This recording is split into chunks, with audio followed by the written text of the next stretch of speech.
एक दफा का जिक्र है, एक छोटे साहिली गांव में जो समृद्धि सब्ज पानियों से घिरा हुआ था, एक तजस्सुस भरी जल परी लौकी अनाया रहती थी।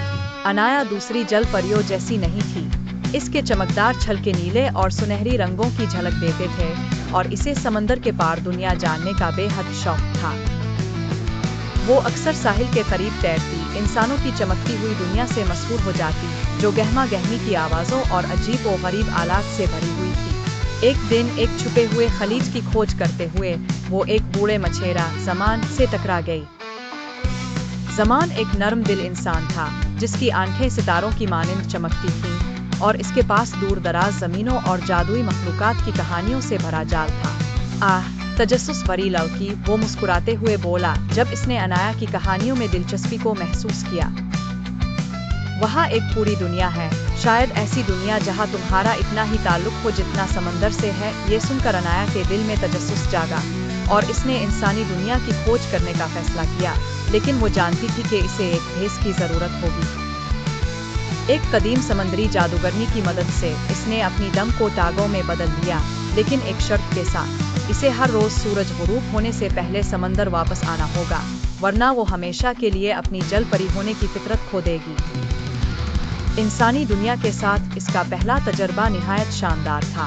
अनाया सादा चीज़ों पर हैरत ज़दा थी, रंग बरंगे बाजार, खुशबूदार फूल और बच्चे जो नीले आसमान के नीचे पतंगें उड़ा रहे थे। इसकी मुलाकात एक मेहरबान लौकी नूर से हुई, जो बेखबरी में इस नई दुनिया में इसकी रहनुमा बन गई। दोनों ने मिलकर हंसी, ख्वाब और कहानियां बांटें और ऐसी दोस्ती कायम की जो उनके इख्तिलाफात से बालातर थी।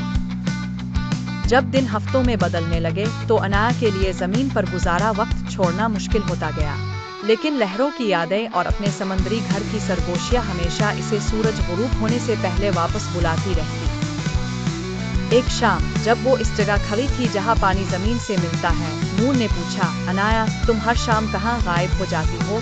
भारी दिल के साथ अनाया ने अपना राज जाहिर कर दिया, लेकिन खौफ आदिस्फलीफ के बजाय नूर ने अनाया के हाथों को थाम लिया और वादा किया, तुम्हारा राज मेरे साथ महफूज है मेरी दोस्त। हर शाम जब तुम समंदर वापस जाती हो, ये वादा है कि तुम सुबह वापस आओगी। उनका रिश्ता गहरा हो गया, जो एतमाद और एक दूसरे की दुनियाओं के इल्म से जवा था। एक दिन एक शदीद तूफान ने गांव को हमेशा के लिए समंदर से अलग करने का खतरा पैदा कर दिया। अपने अंदर की गैर मालूम हिम्मत के साथ अनाया ने गांव वालों को बुलंद ज़मीन की तरफ रहनुमाई की और लहरों के बारे में अपने इल्म का इस्तेमाल करते हुए उन्हें हिफाजत की तरफ ले जाया। तूफान पीछे हट गया और समंदर और गांव वालों के दरमियान एक नया रिश्ता कायम हो गया। अनाया का राज सबको मालूम हो गया, लेकिन वो किसी अजनबी नहीं बनी थी। इसके बजाय वो दुनियाओं के दरमियान एक पाल बन गई, इत्तेहाद की अलामत और गांव वालों की पसंदीदा कहानी, जो बहादुरी और दोस्ती की थी, हर बार तारों से जड़ी रातों में दोबारा सुनाई जाती।